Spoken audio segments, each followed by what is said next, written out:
बहू तो अपने में ही व्यस्त रहती है। तनु, ये सब काम छोड़ और बाजार जाकर ये सब सामान लेकर आ जा। रिया जी ने जल्दबाजी में आकर अपनी बहू से कहा। माँ जी, अभी सुमित आने वाले हैं, उन्हें खाना खिलाकर चली जाऊंगी, सामान तो बाद में भी आ जाएगा। नहीं, सुमित को खाना मैं खिला दूंगी, तू जा पहले सामान ले आ, नहीं तो रात भी हो जाएगी। तनु ने बुझे मन से स्कूटी उठाई और सामान लेने चल दी। सुमित ऑफिस से आया, उसकी नज़रें आज भी तनु को ढूंढ रही थी, पर तनु कहीं नज़र नहीं आई।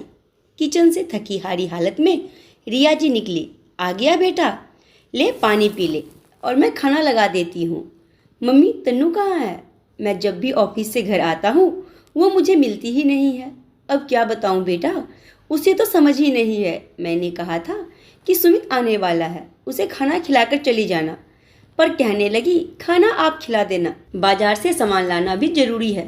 पता नहीं अपनी स्कूटी लेकर कभी भी निकल जाती है, जरा भी समय नहीं देखती है। ये नहीं कि अभी नई नई शादी हुई है, अपने पति का ध्यान रखे, अपने हाथों से खाना खिलाए। मैंने तो पहले ही कहा था कि लव मैरिज मत कर, पर तूने मेरी एक बात भी नहीं मानी। बहू तो अपने आप में व्यस्त रहती है। दरवाजे पर खड़ी तनु ने जब ये सब सुना तो उसके पैरों से जमीन खिसक गई।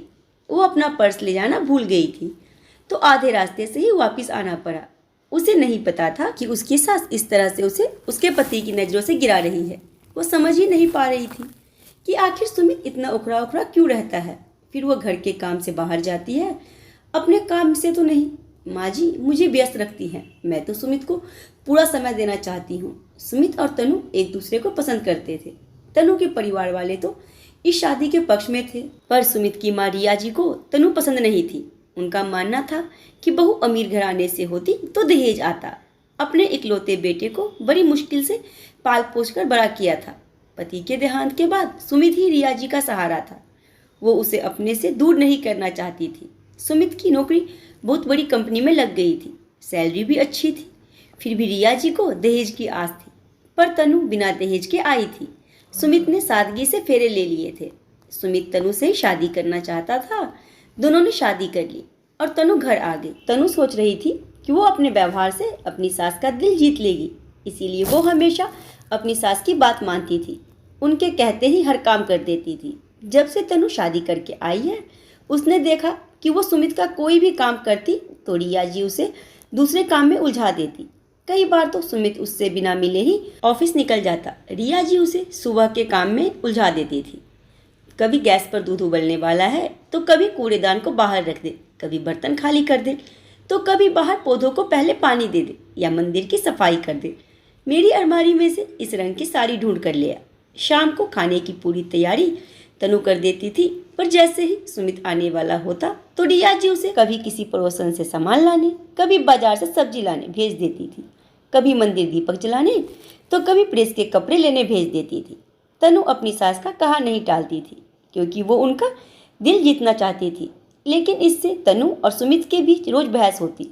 सुमित कहता था कि मैं ऑफिस जाऊं तब भी तुम व्यस्त रहती हो, और जब ऑफिस से आऊं तब भी तुम नजर नहीं आती हो। आखिर करती क्या हो? घर में हम 3 ही तो लोग हैं, आखिर काम ही कितना है? तुम कभी कभी काम छोड़ दिया करो, काम तो बाद में भी हो सकते हैं। तुम व्यस्त रहती हो और मेरी मम्मी रसोई में लगी रहती है। तनु चुपचाप पर्स लेकर चली गई। उसे अभी भी अपने कानों पर विश्वास नहीं हो रहा था। वो बाजार से सामान लाई और ले आकर किचन में रख दिया। तनु कहाँ चली जाती हो? मैं जब घर पर आता हूँ तो मैं सबसे पहले तुम्हें ही देखना चाहता हूँ, सुमित ने कहा। वो कुछ जरूरी काम था, पर कल से ऐसा नहीं होगा। तनु अपनी सास की करनी सुमित को नहीं बताना चाहती थी, क्योंकि वो नहीं चाहती थी कि उसकी वजह से घर में क्लेश हो। रात भर तनु को अच्छे से नींद नहीं आई। सुबह उठकर वो सुमित के लिए नाश्ता और खाना तैयार करने लगी। सुमित तैयार होकर डाइनिंग टेबल पर बैठा ही था कि रिया जी बोली, तनु तू जाकर मंदिर की सफाई कर दे, सुमित को नाश्ता मैं करवा देती हूँ। अब तनु मन पक्का कर चुकी थी। माँ जी मैं नाश्ता बना रही हूँ, आप मंदिर का काम संभाल लीजिए। फिर खड़े खड़े आपके पैरों में भी दर्द हो जाता है, घुटनों में भी दबाव बढ़ जाएगा। सुमित अब आप ही माँ जी को समझाइए कि वो इतना काम नहीं करे। हाँ मम्मी, तनु ठीक कह रही है, आप इतना काम मत किया करो, आप बैठकर मंदिर की सफाई कर लो। रिया जी सकपका गई और मंदिर वाले कमरे में चली गई। तनु ने नाश्ते के साथ ही दूध उबाल कर रख दिया और सुमित का टिफिन भी पैक कर दिया। रिया जी थोड़ी देर बाद आकर बोली, तनु, तू पहले पौधों को पानी दे दे, नहीं तो फिर बालकनी में धूप आ जाएगी। मम्मी जी, सुमित ऑफिस जा रहे हैं, पहले इनका सामान दे दूं। रोज कुछ ना कुछ भूल ही जाते हैं। ये काम तो मैं बाद में भी कर लूँगी। वैसे मैंने कल शाम को एक माली से बात कर ली है, वो रोज आकर इन सारे पौधों को संभाल लिया करेगा। सुमित के चेहरे पर चमक थी।